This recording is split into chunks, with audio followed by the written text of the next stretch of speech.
Bonjour à toutes et à tous. Aujourd'hui, la QVT, autrement dit la qualité de vie au travail, est une demande sociétale majeure et justifiée. C'est pourquoi j'aurais aimé partager avec vous la question suivante. Peut-on utiliser les audits internes pour identifier les attentes des personnels en la matière? Bien entendu, il faut que les auditeurs qui seront mandatés pour cette mission soient bienveillants. Il ne s'agit pas de faire du contrôle ou de donner des conseils. Je vous ai déjà parlé de cette bienveillance nécessaire dans les audits lors d'un message précédent. Cela dit, les pratiques d'audit QVT devront être un peu différentes des pratiques traditionnelles. Dans un audit classique, un constat est un écart entre une situation de terrain et un modèle, un critère d'audit.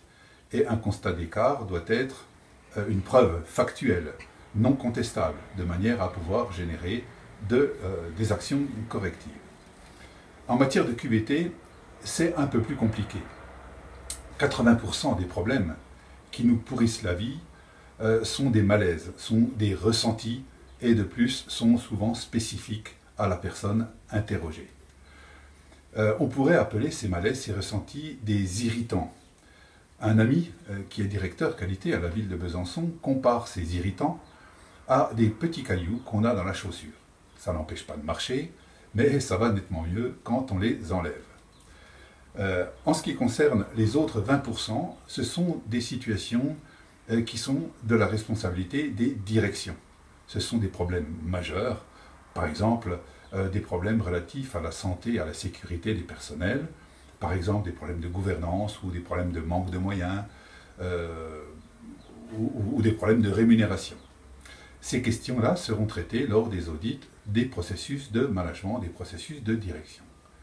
En ce qui concerne les autres processus de réalisation et de support, les améliorations seront nombreuses qui seront générées par des problèmes dont la solution est dans le processus en question. En effet, une grande partie de la souffrance et du stress au travail provient des relations avec les autres, des relations avec le chef ou des relations avec les collègues de travail. Et la difficulté majeure réside donc dans la libération de la parole des personnes interrogées. Si on veut que les gens s'expriment, il ne faut pas chercher des problèmes, des écarts classiques, mais il faut chercher des solutions.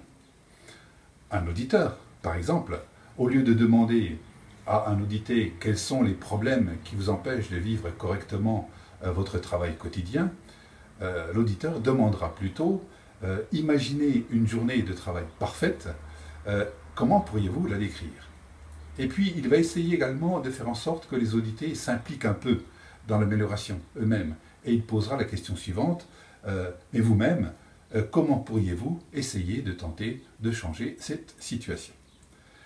Les conclusions d'audit présentées positivement en termes de solutions sont acceptables plus facilement par les personnes qui sont à l'origine des malaises ou des tourments. Ces conclusions sont écoutables et donc peut-être seront mises en œuvre plus facilement, comme je le disais précédemment. Bien entendu, il convient que des instances soient en place pour suivre les solutions mises en œuvre. Et il faut également qu'on puisse mesurer les progrès accomplis.